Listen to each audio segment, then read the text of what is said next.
Assalamualaikum warahmatullahi wabarakatuh. Selamat pagi anak-anakku semuanya. Bertemu kembali dengan saya Bapak Ahmad Sholih dalam pelajaran yang masih sama, yaitu PPKN.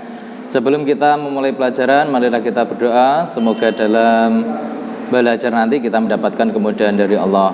Al-Hadiniya Al-Fatihah. Oke, langsung saja kita simak materi berikut ini.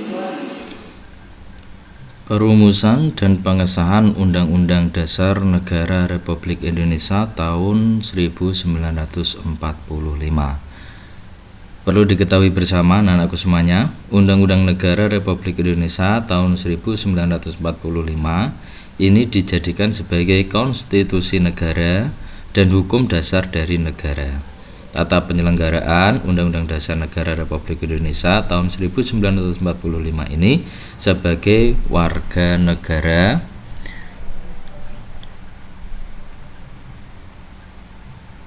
kemudian sudah mestinya kalian mematuhi atau memahami konstitusi negara, menumbuhkan kesadaran akan pentingnya konstitusi bagi warga negara Indonesia harus dimulai sejak muda. Bagi bangsa Indonesia, Undang-Undang Dasar ini sebagai atau berfungsi sebagai pedoman pelaksanaan dalam kehidupan sehari-hari. Di samping itu, pelaksanaannya juga dapat berjalan serasi dan harmonis tanpa ada perselisihan dan kesalahpahaman, gitu ya.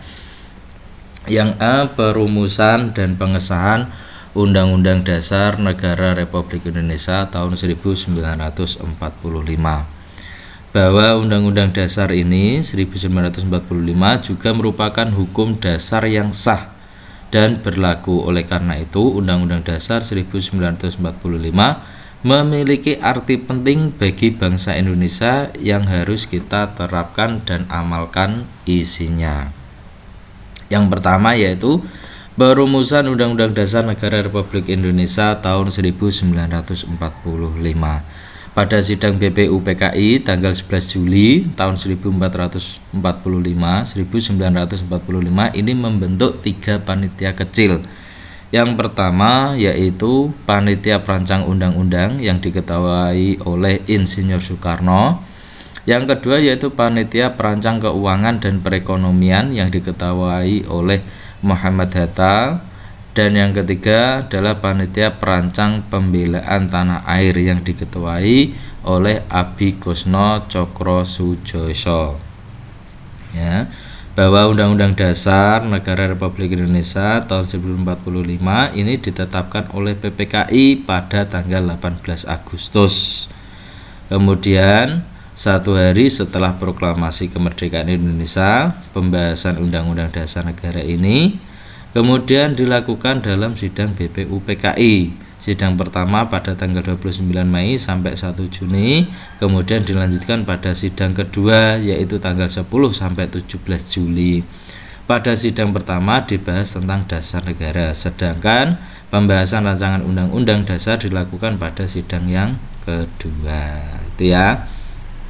Kemudian pada sidang BPUPKI tanggal 11 Juli ini telah mendengarkan pandangan dan pemikiran 20 orang anggota. Kemudian dibentuklah yang namanya 3 panitia kecil. Oke. Kemudian hasil dari sidang pada tanggal 11 Juli 1945 oleh panitia perancang undang-undang yaitu yang pertama membentuk panitia perancang. Kemudian yang kedua yaitu membentuk atau unitarisme, dan yang ketiga kepala negara di tangan 1 orang yaitu presiden, dan yang keempat membentuk panitia kecil perancang undang-undang dasar. Tuh. Kemudian yang selanjutnya hasil dari sidang pada tanggal 13 Juli 1945 oleh panitia perancang undang-undang yaitu yang pertama ketentuan lambang negara. Kemudian yang kedua adalah negara kesatuan, dan yang ketiga sebutan Majelis Permusyawaratan Rakyat, dan yang keempat membentuk panitia penghalus bahasa yang anggotanya yaitu Jayadiningrat, Salim dan Supomo. Oke, itu adalah hasil dari sidang pada tanggal 13 Juli 1945 oleh panitia perancang undang-undang.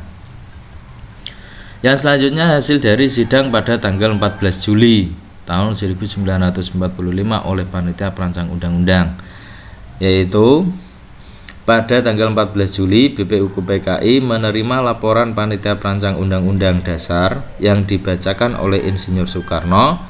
Pada laporan tersebut membahas mengenai rancangan undang-undang dasar yang di dalamnya tercantum 3 masalah pokok. Yang pertama yaitu pernyataan tentang Indonesia Merdeka, yang kedua pembukaan undang-undang dasar, dan yang ketiga batang tubuh undang-undang dasar menjadi undang-undang dasar.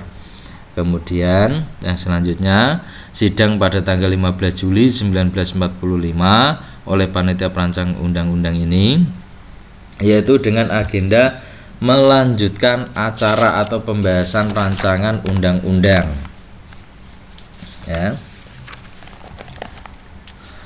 Melanjutkan acara atau pembahasan rancangan undang-undang dasar setelah ketua perancang undang-undang dasar Soekarno ini memberikan penjelasan naskah yang dihasilkan dan mendapatkan tanggapan dari Muhammad Hatta.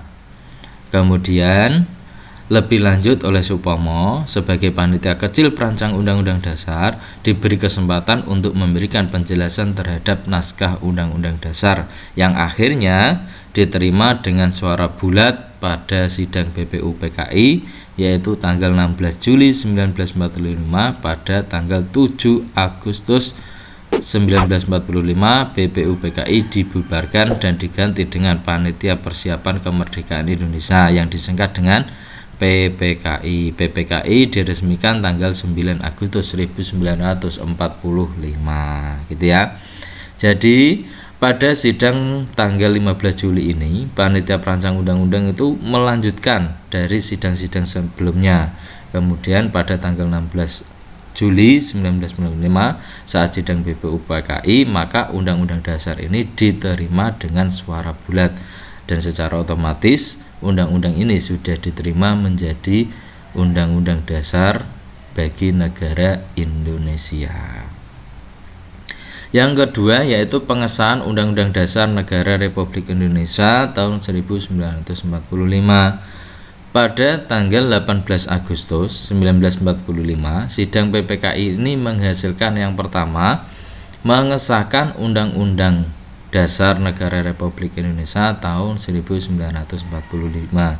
Yang kedua, menetapkan Insinyur Soekarno sebagai presiden dan Dr. Andes Mohatta sebagai wakil presiden. Yang ketiga, membentuk Komite Nasional Indonesia Pusat. Dengan demikian, pada tanggal 18 Agustus 1945, bangsa Indonesia memperoleh landasan bernegara atau dasar negara, yaitu Pancasila dan Undang-Undang Dasar 1945 sebagai konstitusi negara. Diingat-ingat bahwa Pancasila dan Undang-Undang Dasar 1945 ini adalah sebagai konstitusi negara. Oke, yang selanjutnya ini sebagai tugas anak-anakku semuanya, bahwa ada soal evaluasi ini, tolong kerjakan LKS halaman 55, uji kompetensi 3 Romawi A nomor 1-5.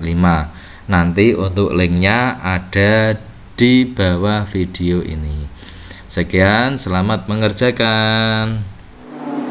Oke, demikian tadi materi yang dapat Bapak sampaikan. Semoga walaupun sedikit bisa menjadikan anak lebih paham lagi. Untuk itu, untuk terakhir sebagai tugas akhir, ini nanti anak wajib mengerjakan soal yang ada di Google Form yang linknya berada di bawah video ini. Sekian dari Bapak, kurang lebihnya mohon maaf. Assalamualaikum warahmatullahi wabarakatuh.